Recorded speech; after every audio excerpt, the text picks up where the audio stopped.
우리나라를 강타하고 있는 운동이 있습니다. 바로 러닝, 달리기이죠. 달리기는 단순한 유산소 운동을 넘어서서 또 하나의 문화로 자리 잡고 있습니다. 신체적으로 또 정신적으로 건강 효과가 뛰어난 데다 특별한 장비가 없어도 되고 언제나 또 어디서나 뛸 수 있다는 높은 접근성을 가지고 있습니다. 그래서 단숨에 국민 운동의 반열에 올랐습니다. 문화체육관광부에 따르면 국내 달리기 인구가 1,000만 명을 돌파했다라는 이야기도 합니다. 국민의 5명 중에 1명이 즐기고 또 주기적으로 하는 운동이 된 것입니다. 그래서 우리 교회 3040 구역의 이야기를 들어보니까 러닝크루를 하나 결성해가지고 운정건강공원을 이렇게 정기적으로 돌고 있다라고 이야기도 들었습니다. 저도 2달 정도 전에 이제 새벽기도 끝나고 한번 달리기를 좀 해봐야겠다 해서 가서 뛰었는데 그 다음 날부터 발목이 아파가지고 2달째 쉬고 있습니다. 우리가 생각할 때 달리기를 하려면 가장 중요한 것이 2 다리와 관절이 튼튼해야 된다 생각을 합니다. 하지만 2 다리가 없어도 달리는 사람들이 있습니다. 제키 헌트 브로에스마라는 분은 한쪽 다리를 절단한 장애인입니다. 100일 연속으로 마라톤을 완주하는 비공식 세계 기록을 세웠는데 그녀는 25살 때에 희소성 암에 걸려서 왼쪽 다리를 절단해야 했습니다. 하지만 그는 낙심 가운데 있었지만 그의 남편이 마라톤을 하는 것을 보고 40세부터 달리기를 연습합니다. 그리고 나서 결국 102일 동안 102번째 마라톤 풀코스를 뛰면서 비공식 세계 신기록을 세우게 됩니다. 한 번 마라톤을 뛰는 것도 힘든데 102번이나 뛰었다라는 것은 비장애인의 기록까지도 넘는 기록입니다. 또 애덤 골리츠키라는 분은 교통사고로 하반신 마비를 당하게 됩니다. 그는 걸을 수 없었지만 보조장치를 달아가지고 33시간 50분 23초 만에 코스를 완주했습니다. 또 어떤 분은 휠체어를 타고 달리는 분이 있고 또 어떤 분은 눈이 보이지 않아도 가이드 러너를 따라서 줄로 손을 연결해가지고 달리는 분도 있습니다. 2 팔이 없어도 달리기도 하고 또한 100세가 되었어도 마라톤 풀코스를 뛰는 분도 있습니다. 이런 분들의 공통점은 자신의 한계를 정해놓지 않았다라는 겁니다. 다른 사람들은 다 안 된다고, 할 수 없다고, 당신이 어떻게 뛸 수 있냐고 말을 하지만 그런 신체적인 어려움과 환경적인 한계를 극복하고 많은 사람들에게 도전을 주고 있습니다.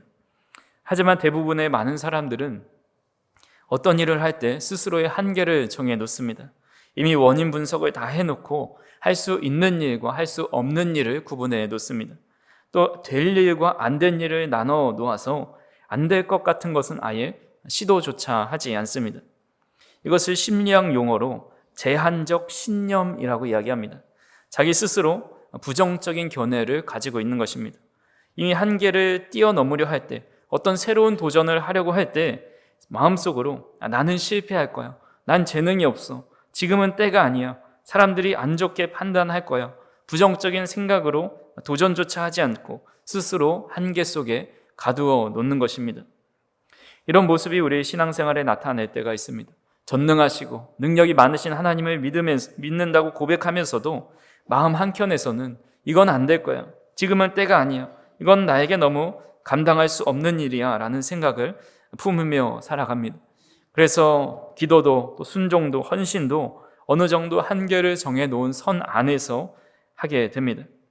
하지만 믿음으로 산다는 것은 삶의 또 신앙생활의 한계를 정해놓지 않는 것입니다. 스스로 안 된다고 생각하지 않습니다. 왜냐하면 능력 주시는 자 성령님 안에서 어떤 한계도 뛰어넘을 수 있다고 생각하기 때문입니다. 그래서 오늘 본문에서는 자신이 처한 환경과 상황의 한계를 뛰어넘어서 하나님의 사람으로 굳게 서 있는 한 사람을 보게 됩니다. 바로 다니엘이라는 인물입니다. 그래서 오늘 말씀을 통해서 자신의 한계를 뛰어넘은 다니엘의 모습을 보면서 과연 우리는 어떤 울타리 안에서 갇혀서 살아가고 있진 않은지, 우리 믿음의 한계를 두면서 살아가고 있진 않은지 한번 살펴보았으면 좋겠습니다. 먼저 다니엘은 자신의 상황과 환경을 뛰어넘는 그런 믿음을 가지고 있었습니다. 다니엘은 바벨론 포로 시대에 살고 있었죠. 다니엘 1장에 보면 바벨론이 예루살렘 성을 완전히 에워싸게 됩니다. 그러고 나서 성전에 모든 각종 기물들을 빼앗아가고 또 이스라엘 자손 중에서 흠이 없고 용모가 아름답고 모든 지혜와 지식이 통달한 엘리트 소년들을 포로로 끌고 갑니다. 다니엘도 그때 포로로 끌려가죠. 하지만 다니엘은 그곳에서 왕에게 인정을 받아서 높은 관직에 올랐고 바벨론이 멸망하고 페르시아 제국이 들어섰지만 다리오 왕이 그를 귀하게 여겨서 총리 3명 중에 1명으로 또 그 3명 중에 가장 높은 자로 세웁니다. 하지만 아무리 높은 관직에 올랐다 할지라도 그는 자유로울 수 없는 사람입니다. 주변 페르시아 출신의 신하들로부터 늘 견제의 대상이 될 수밖에 없었습니다. 그래서 신하들은 그를 책잡으려고 애를 썼지만 아무런 허물도 찾아볼 수가 없었습니다. 우리 옛 속담에 털어서 먼지 나지 않는 사람 없다는 그런 말이 있지만 다니엘에게는 이 속담이 적용되지 않았습니다. 그러다 억지스럽게 찾아낸 한 가지 흠이 있었는데 그가 신실하게 하나님을 섬기는 유대인이었다라는 겁니다. 페르시아 제국 안에 속해 있으면서 황제를 섬기고 또 그 안에 있는 우상들을 섬기기보다 하나님을 따르고 하나님을 향해 매 시간마다 매일마다 기도하는 것을 발견하게 됩니다. 그런 흠을 가지고 신하들이 다리오 왕을 찾아갑니다. 다니엘서 6장 7절의 말씀에 보시면 나라의 모든 총리와 지사와 총독과 법관과 관원이 의논하고 왕에게 한 법률을 세우며 한 금령을 정하실 것을 구하나이다. 왕이여 그것은 곧 이제부터 30일 동안에 누구든지 왕 외에 어떤 신에게나 사람에게 무엇을 구하면 사자굴에 던져 넣기로 한 것이니이다 라고 이야기합니다. 그러니까 나라의 모든 총리, 지사, 총독, 법관, 관원이 한 마음이 되어서 다니엘을 저격하는 그런 법안을 가지고 온 것입니다. 사실 그 권력 안에서는 서로 기득권 싸움이 심하고 서로를 견제하게 되는데 이때 다니엘을 어떻게 하면 잡을 수 있을까? 어떻게 하면 곤란에 빠뜨릴까 해서 한 마음이 되어서 왕에게 찾아간 것입니다. 다니엘이 얼마나 큰 견제와 또 방해를 겪고 있는지를 잘 알려주는 대목입니다. 그래서 페르시아 제국의 주인인 다리오 왕에게 다른 신에게 절하면 사자굴에 던져 넣게 해달라는 청원을 할 때에 다리오 입장에서는 매우 기뻤습니다. 자신을 신이라 떠받들고 자신에게만 기도하라는 법안을 내라 하니 흔쾌히 그 조서에 왕의 도장을 찍어서 전국에 금령을 내립니다. 근데 다니엘이 그 조서를 받고 어떻게 합니까? 오늘 본문 10절을 같이 한번 읽어보겠습니다. 다니엘이 이 조서에 왕의 도장이 찍힌 것을 알고도 자기 집에 돌아가서는 윗방에 올라가 예루살렘으로 향한 창문을 열고 전에 하던 대로 하루 3번씩 무릎을 꿇고 기도하며 그의 하나님께 감사하였더라. 아멘. 다니엘은 이 조서에 왕의 도장이 찍혀 있는 줄 알고도 자기 집에 돌아갑니다. 그리고 나서 남들이 다 볼 수 있는 높은 층의 집에 올라가서 창문을 열고 하루에 3번씩 무릎 꿇고 기도합니다. 성도님들은 이 모습을 보면서 어떻게 생각하십니까? 어떤 분은 기도는 골방에서 기도하라고 하셨는데 그렇게 남들이 다 보는 높은 방에 올라가서 창문을 열고 티를 내면서까지 기도해야 했을까?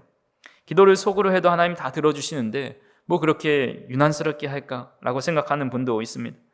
30일 동안 이 법안이 시행되기 때문에 30일 동안만 이 집안의 골방에 들어가서 남몰래 기도하는 것이 더 유연하고 지혜로운 것이라 생각할 수도 있습니다.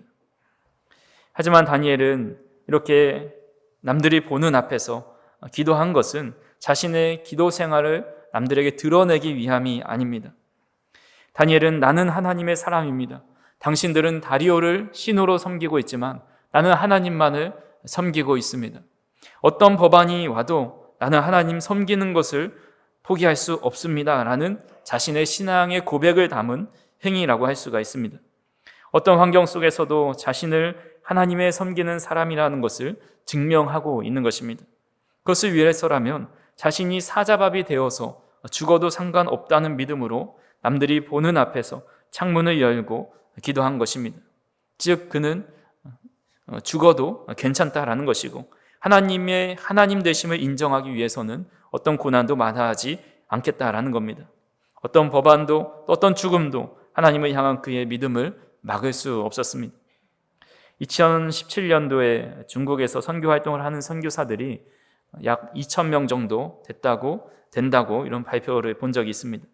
하지만 중국은 한국 선교사 추방 정책으로 선교사를 집중적으로 감시해서 2019년도에는 95%가 추방을 당했습니다. 그런 중에도 중국의 최대 비인가 지하 교회가 있었는데 바로 시온 교회입니다. 시온 교회는 조선족 김명일 목사님이 2007년에 설립한 가정교회입니다. 당시 교회를 세우려면 공안에게 가서 신고하고 구경교회에 속해져 있어야 하는데, 구경교회에 속하면 그 공안의 지시와 또 여러 가지 제재를 받게 됩니다. 그래서 지하교회, 미등록 교회들로 개척을 하게 되는데 그 교회가 큰 부흥을 하게 됩니다. 코로나 팬데믹 시절에 온라인으로 성도 1만 명이 모여들었고 현재 중국 내 40개 도시에서 주일 예배를 드리고 있다고 합니다. 온라인으로 5,000명이 접속해서 설교를 듣고 예배에 참석합니다. 근데 얼마 전에 신문을 보니까 시온교회 담임을 맡고 있는 김명희 목사님을 포함해서 30여 명의 교회 지도자들이 전격 체포되었다라는 그런 기사를 보았습니다. 그들은 극심한 탄압을 받고 또 비인가 교회를 다니는 기독교인들은 사회 속에서 불이익을 당하게 됩니다. 그때 구경교회에 등록된 기독교인들이 4,400만 명이 넘고 비인가 가정교회에 속한 사람들은 수천만 명의 신자가 있습니다.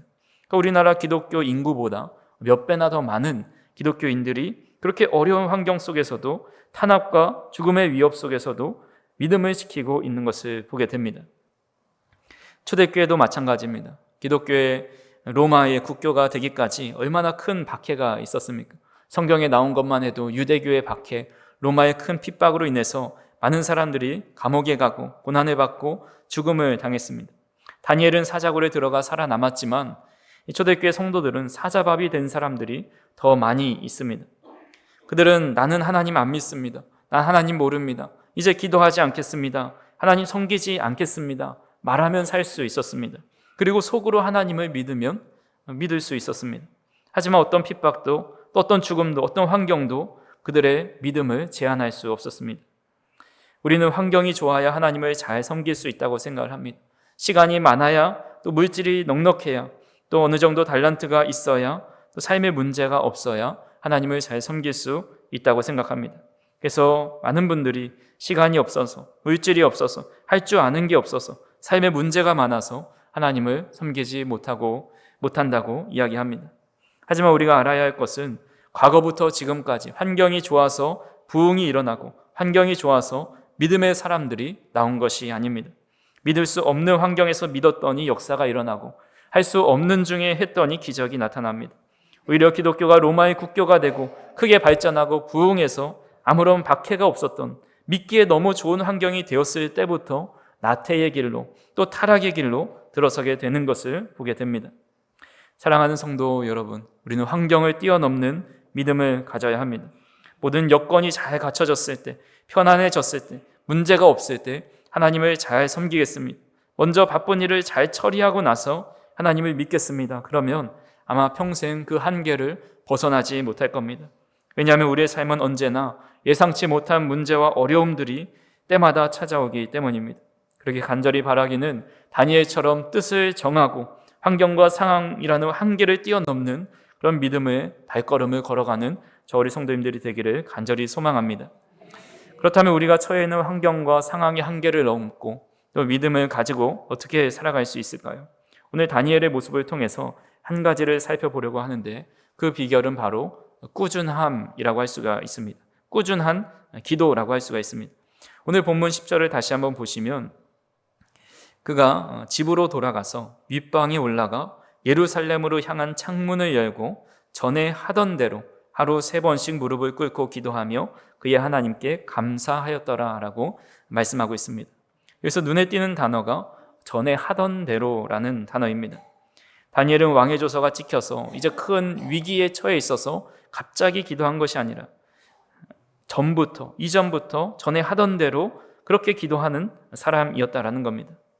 영어 표현 중에 Zero to Hero라는 말이 있습니다. 영에서 영웅이라는 의미입니다. 이 영어 철자 하나만 바뀌면 제로, 아무것도 없는 것에서 히어로, 누구나 알아주는 그런 영웅으로 바뀌게 되는 것입니다. 그래서 우리의 신앙이 아무것도 없는 것에서 하나님이 인정하시는 영웅과 같은 믿음이 되려면 그것을 위해서 바꿔야 할 것이 하나 있다고 한다면 꾸준함이지 않을까라는 생각을 하게 됩니다. 강사로 유명한 조나모 대표라는 분이 있습니다. 이분은 서울대를 무려 3,000명이나 진학시킨 명강사입니다. 강의를 통해서 학생들에게 동기부여를 해주고 또 공부하는 방법에 대해서 가르쳐 줍니다. 그분이 말하기를 나는 다시 태어나게 된다면 절대 학창시절로 돌아가지 않을 거다라고 이야기합니다. 왜냐하면 학창시절에 너무 공부를 열심히 해서 정말 죽기 직전까지 죽을 만큼 해가지고 그때를 상상하기도 싫고 다시 돌아가기도 싫다라는 겁니다. 그러면 이제 학생들이 궁금해합니다. 선생님은 얼마나 공부를 많이 하셨길래 그렇게 그 학창시절로 돌아가지 않는다고 하는 것입니까? 그때 조나모 대표가 말을 합니다. 시험 기간과 수능을 볼 때를 제외하고는 자신은 하루에 7시간 반을 자고 하루에 4시간을 공부했다고 합니다.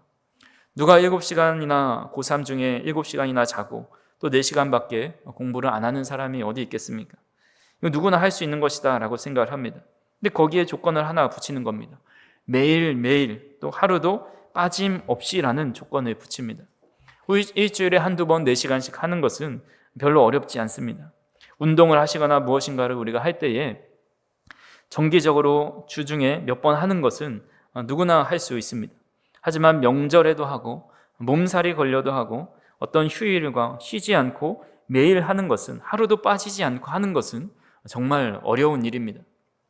우리가 물방울이 단단한 돌 위에 떨어질 때에 한두 방울 떨어지면 아무런 현상도 나타나지 않습니다.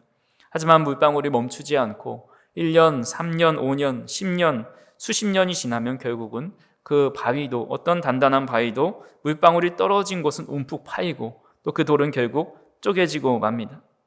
우리 석회 동굴에 가시면 이 물방울이 모여서 석순이나 종류석 같은 생성물이 생깁니다. 근데 이런 종류석들은 평균적으로 동굴마다 조금씩 다르지만 연간 약 0.1mm씩 자란다고 합니다. 그러니까 1cm를 자라려면 100년의 시간이 걸리는 겁니다. 이렇게 큰 종류석을 가지려면 수백 년, 수천 년이 걸린다라는 겁니다. 세상의 공부도 운동도 어떤 일도 꾸준함이 삶을 바꾸고 이루지 못할 것이 없다고 합니다. 하물며 기도를 매일 꾸준히 한다면 어떤 놀라운 일이 일어날까요?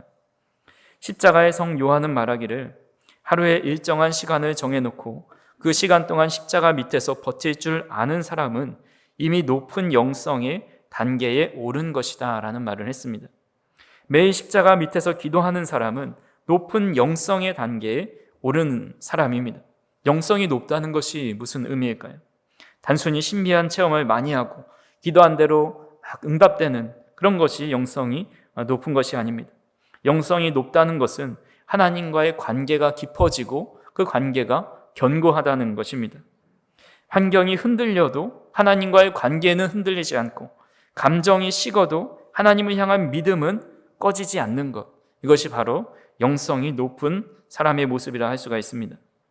많은 사람들이 다니엘이 죽음의 위협 속에서도 믿음으로 창을 열고 기도했더니 하나님께서 그를 사자굴에서 건져 주었다고 생각을 합니다. 그것도 맞는 일입니다. 그래서 기도의 응답을 받으려면 다니엘처럼 그렇게 기도해야 한다고 생각을 합니다. 하지만 이런 모습이 기도 응답의 비결로 생각한다면 소원 성취를 위한 수단으로 여기는 것과 별반 다르지 않습니다. 만약 기도한 대로 응답을 받는 것이 영성이 높은 것이라고 한다면 순교자가 나와서는 안 되는 것이죠. 기도하는 사람은 불의한 일을 당해서도 안 됩니다. 초대교회 성도들은 매일 모여서 우리 믿음의 사람들을 지켜달라고 기도했을 것입니다. 로마가 하나님의 나라로 변화시켜달라고 기도하였을 것입니다. 하지만 초대교회 교인들은 여전히 핍박을 받았고 또 순교자도 나왔습니다. 그렇다고 그들의 영성이 부족해서 그런 것이 아니다라는 것입니다. 그들은 한치 앞을 내다볼 수 없는 긴박한 상황에서 또 생사를 넘어드는 위기와 위험 속에 있었지만 자신과 동행하고 계시고 임재하고 계시는 그 하나님을 바라보았기 때문에 이 세상의 어떤 핍박과 세력이 두렵지 않을 수 있었던 것입니다. 다니엘도 마찬가지입니다. 다니엘은 항상 기도함으로써 하나님과 깊은 관계를 맺고 있었고, 그러니까 하나님이 얼마나 위대하신 분인지를 알고 있었습니다. 그렇게 다리오 왕이나 사자가 무섭지 않고, 오히려 사자들도 무섭지 않고 담대하게 자신의 뜻을 또 믿음대로 행할 수 있었던 것입니다. 그래서 성경은 우리에게 가끔씩 기도하라, 생각날 때마다 기도하라 말씀하지 않으십니다. 늘 기도하라고 말씀하시죠. 데살로니가전서 5장 17절에 보시면 쉬지 말고 기도하라. 골로새서 4장 2절에 보시면 기도를 계속하고 기도에 감사함으로 깨어 있으라. 에베소서 6장 18절 같이 한번 읽어보겠습니다. 모든 기도와 간구를 하되 항상 성령 안에서 기도하고 이를 위하여 깨어 구하기를 항상 힘쓰며 여러 성도를 위하여 구하라. 아멘. 기도해야 하나님과 깊은 교제를 나누고 높은 영성에 이르러서 환경을 보지 않고 자신의 능력과 상황을 제한하지 않고 하나님의 능력을 의지할 수 있게 된다는 겁니다.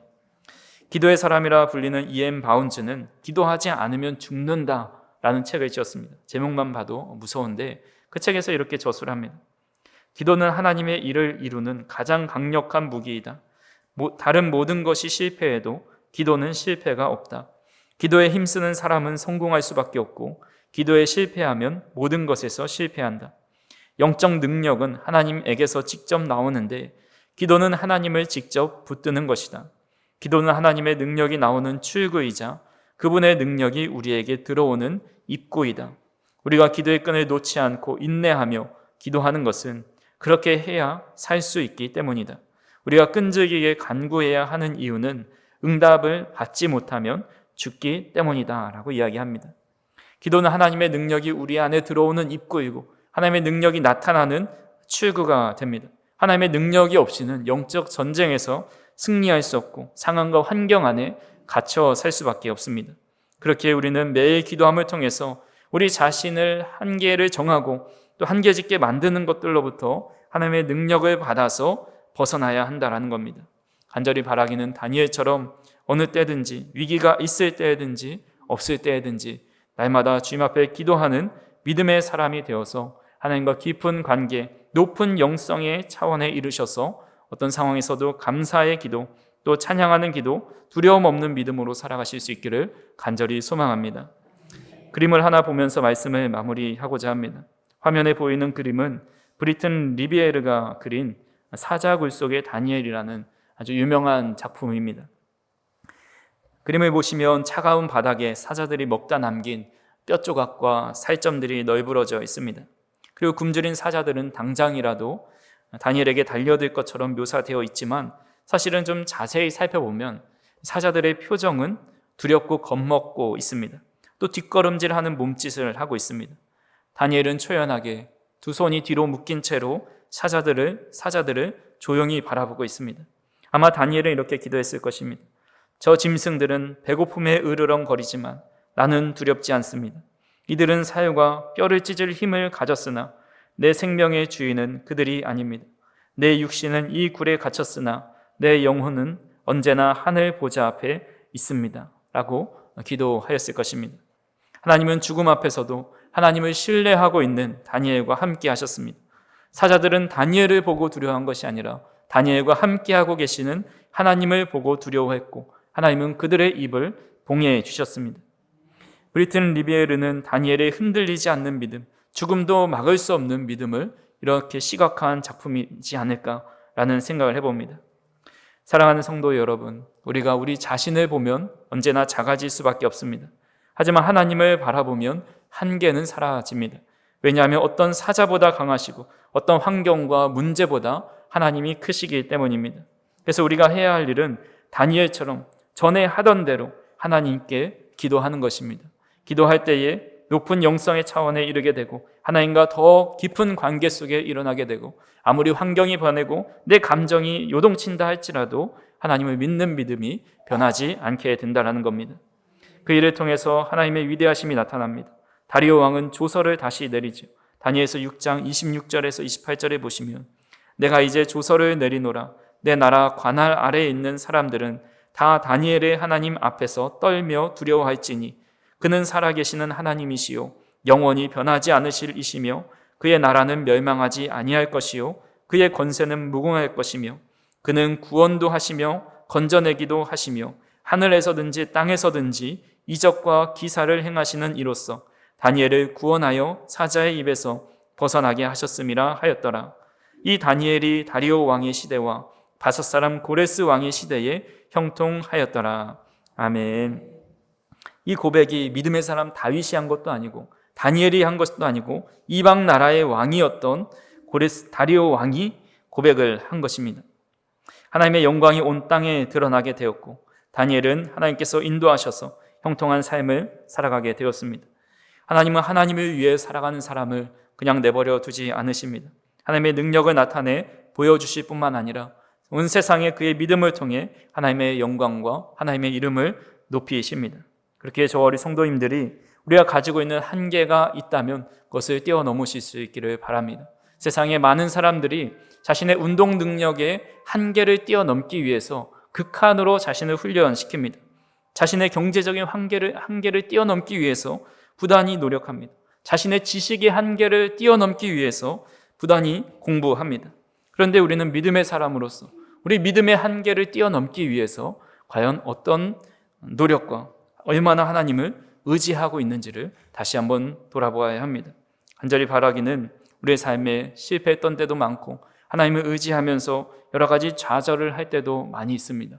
하지만 그것으로 인해서 우리 자신을 한계에 가두지 말고 우리의 상황보다 크시고 우리의 환경보다 크시고 하나님께서 우리와 함께 하시면 어떤 사자의 입도 막으신다라는 믿음을 가지고 늘 하나님 앞에 기도함으로 하나님과 깊은 관계 속에서 환경을 뛰어넘고 환경에 흔들리지 않는 믿음 가지고 살아가는 저 우리 성도님들이 되시기를 주님의 이름으로 축원합니다. 기도하시겠습니다. 사랑과 은혜가 풍성하신 하나님 아버지 참으로 감사합니다. 오늘도 연약한 우리의 믿음 가운데 주여 말씀하여 주셔서 다시금 주님을 바라보며 한계를 뛰어넘는 믿음을 소망하게 하여 주시니 감사를 드립니다. 오늘도 주님 믿음으로 발걸음 내딛기 원합니다. 바다 위를 걸으라 하실 때 믿음으로 걷게 하시고 홍해를 가른다 하실 때 믿음으로 홍해를 가르게 하여 주시옵소서. 광야를 건너갈 때에 신발이 해지지 않고 옷이 낡지 않을 수 있도록 하나님께서 우리를 붙잡아 주시옵소서.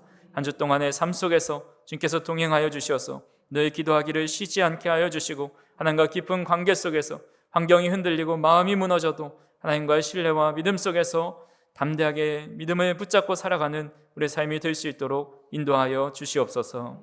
감사를 드리며 예수님의 이름으로 기도하옵나이다. 아멘.